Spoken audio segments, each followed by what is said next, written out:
We are going to be working on 9A today from the Unit 3 and 4 Methods textbook of Cambridge, and that is focusing on understanding average rate of change. So this is connecting into everything that you've already learned from Unit 1 and 2. So a constant rate of change we know is a linear relationship. We've done that before when we're talking about gradient. The gradient does not change. And that is referring to our rise over our run. So if I draw a Cartesian plane, change color,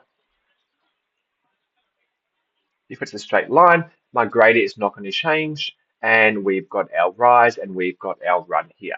So this is partly what we are going to use in terms of rate of change.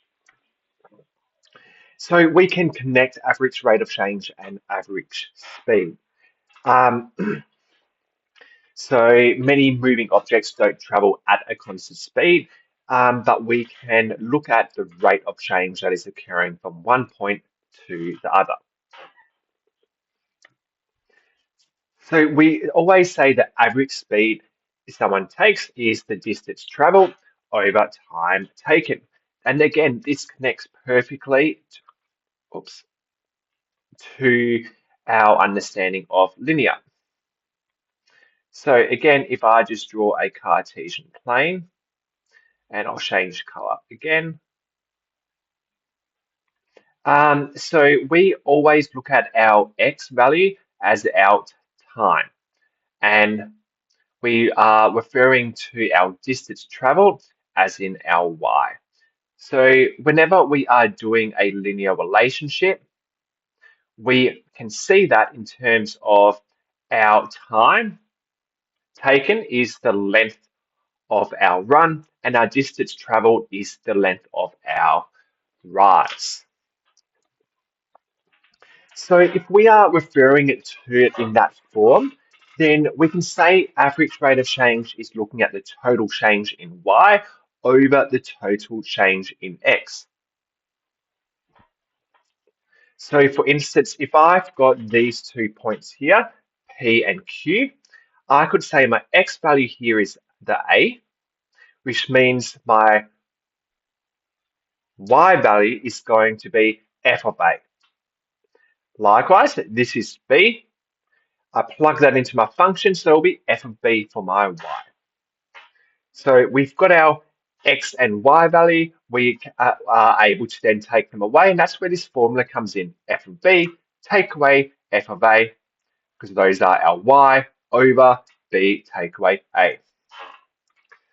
So let's look at this example.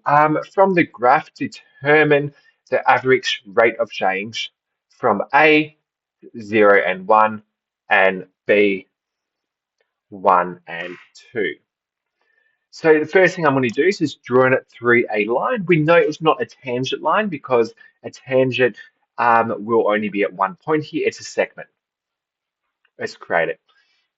So let's look at these 2 points. We're going to use that same formula. I'll go back that we got over here. But we already know our f of b and we know our f of a. So, but I'm still going to write it in that same form.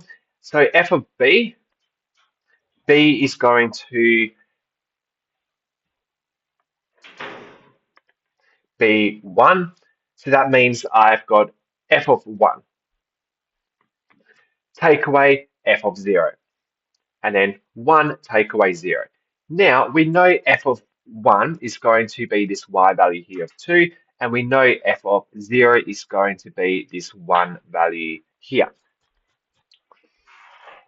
So I can rewrite that as 2 take away 1 over 1 take away 0, and that gives us 1. If we look at another question, find the average rate of change of f of x is equal to 2x squared, take away 3x plus 1 as x changes from 1 to 5. Again, we're using that same formula, our rise over our run, or f of b take away f of a over b take away a.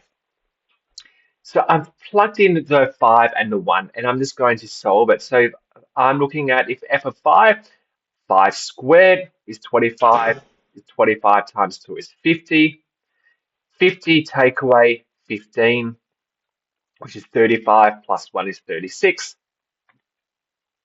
So I've got 36 there, and I've got take away 0, because if I put 1 in, that gives me 1 squared is 1 times 2 is 2. 2 take away 3 is -1, plus 1 is 0. I can simplify that down to 36 over 4, which is 9.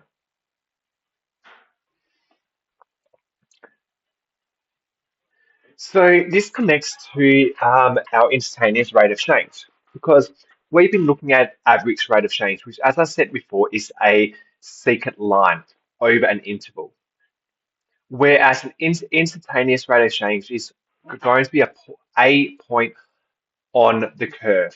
So it's a single point. We're not using 2 points. That single point will also create a tangent line. So a tangent line is a straight line that has the same slope as the curve at that point. Its slope gives the instantaneous rate of change. Okay, so I'm just going to click on this link, and I'm going to go to it and explore. Um,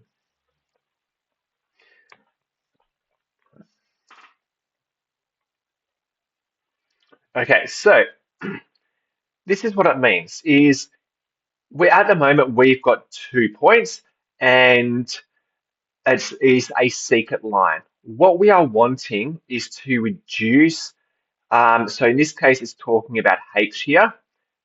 We are wanting to reduce that distance. So at the moment, if I change h to 4, we can see there is a 4 units gap for our run. We want to bring this closer and closer until it hits the 2. As soon as it hits the 2, or just close to it, if I can get it, there we go. It is a tangent line. So that is what we are wanting to do. So based on what I just showed you, as that second point gets closer and closer, it is then going to be an instantaneous rate of change. But if we use the same formula, we are really just approximating. So be mindful of that. So let's look at this formula. So we've got a plus h, and we've got a. So that means over here is going to be a plus h squared, and we've got a squared. So if I use that same rule, rise over run, we have a plus h squared take away a squared, and we've got a plus h take away a. So whatever the gap is going to be our denominator here, because we can cancel out the a's on the bottom, and on the top we can cancel out a squared. Now this is where I can divide both my terms by h and simplify it to 2a plus h. Now this is where we have limits that come in. So we are wanting h to be as close as possible to 0 for it to be the instantaneous rate. So that's where we have limits. As we cannot divide by 0, so we're trying to get rid of that h on the bottom. The limit notation that we use is we are talking about as h approaches 0. So I'll write it as limit as h approaches 0 for 2x plus h. I can substitute 0 into h, and that will give me the derivative or the gradient as 2x for any point on this curve. So if we are using first principles, then this is the rule that we are going to be using. The derivative with the limit of h as goes to 0, f in brackets x plus h, take away f of x over h. So let's look at using our understanding of limits. If I've got limit of as h approaches 0, 5h squared plus 2h over h. Now, in this form, I can't just put 0 into h and solve it because I can't divide by 0. So we're going to have to try and get rid of the h and simplify. So this is where I can do it two ways. I can straight away see that I can divide both terms by h, or I am able just to factor out the h on the top, and that gives me h in brackets 5h plus 2 over h. Then I can just cancel out my h's and I get 5h plus 2. Now I substitute the 0 in for h and I get the gradient of 2. If we look at the next question, limit as h approaches 0, x plus h squared, take away x squared over h. So the first thing I'm going to use here is um, I could do multiple ways. I could expand, but I'm just going to use the difference of two squares. So that means I will go x plus h, take away x, and x plus h plus x. I can simplify the x's here, and that will just leave me h on the outside, and I've got x plus x is 2x. I can cancel the h's, and it gives me 2x plus h. H is 0, so I'm left with 2x. Now, if I'm wanting to find the secant for the curve y is equal to x squared, take away 3x. So find the gradient of the secant through where p is 1, negative 2, and q is 1 plus h, comma, 1 plus h squared minus 3 in brackets 1 plus h. So the same thing we're going to do is we know the secant is just focusing on the gradient. So I'm just going to put it as y2 minus y1 over x2 minus x1. I'm just going to substitute those values into my equation. Now I'm just going to simplify it as best as possible. So that means if I've got 1 plus h take away 1, the 1's can cancel. Up here, I'll make that plus 2. The next step is I notice that I've got 1 plus h, 1 plus h. So I'm going to substitute and make a equals 1 plus h. You can pick any letter you want.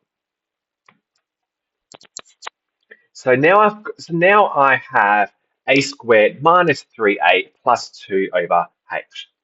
So this is where we can factorize, and I know this is a monic, so two numbers that times together equal 2 add up to negative 3 has to be negative 1 and negative 2. So I don't need to do grouping when it's monic. I can just see it and I can just rewrite it.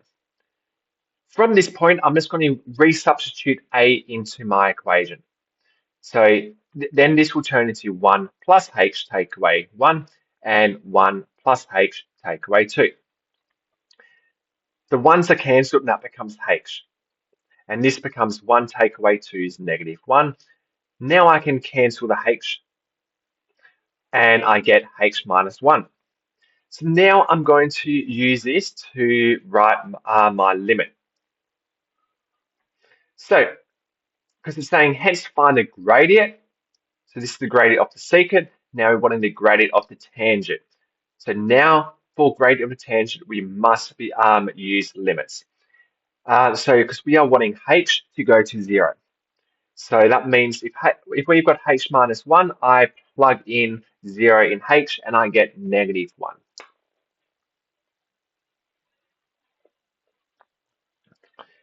Okay, next, we are going to find the derivative using first principles with y equals x squared, take away 4x.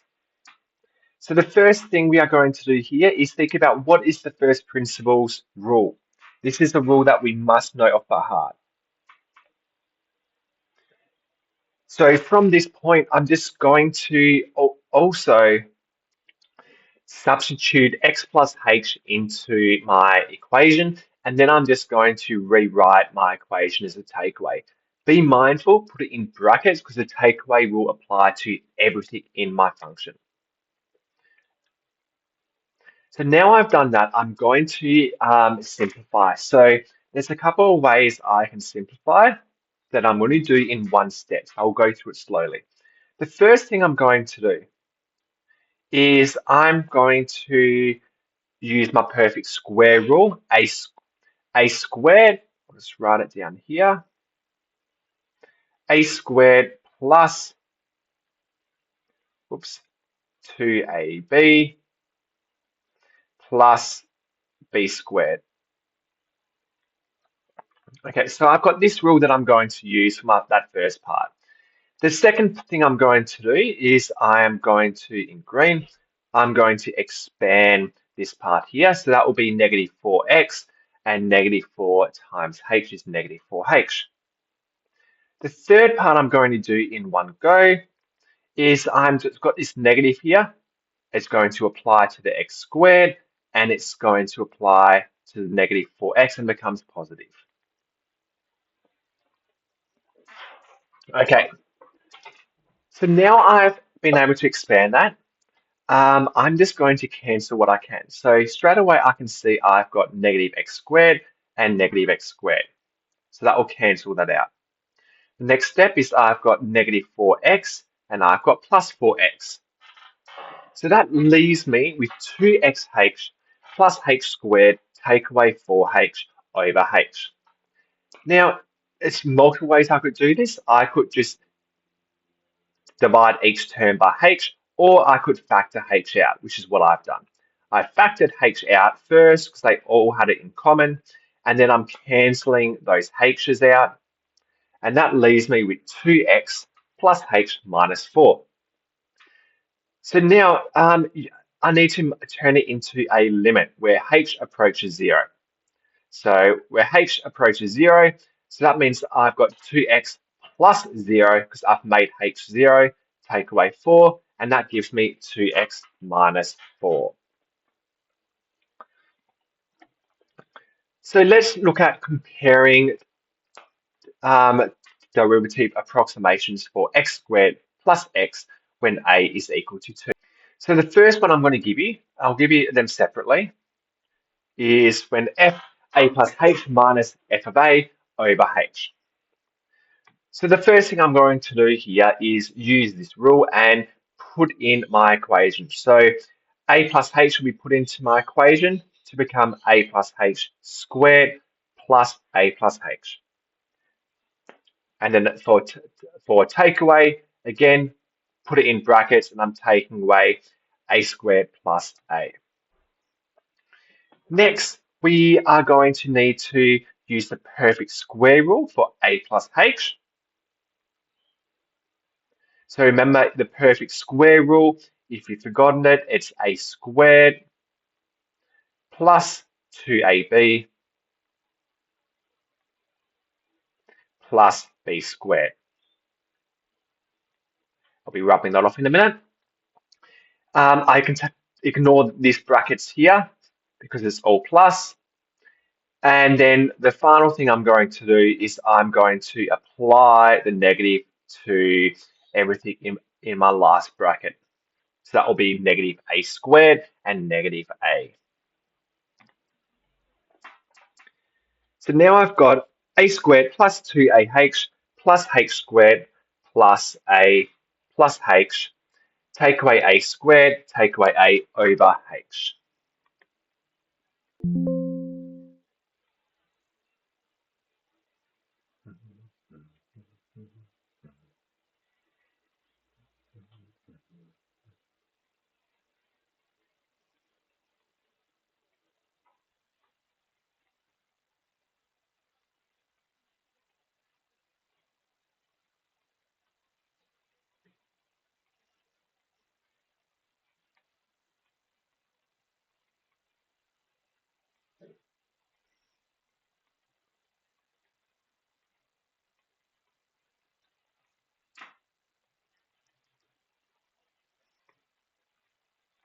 So now we just need to simplify.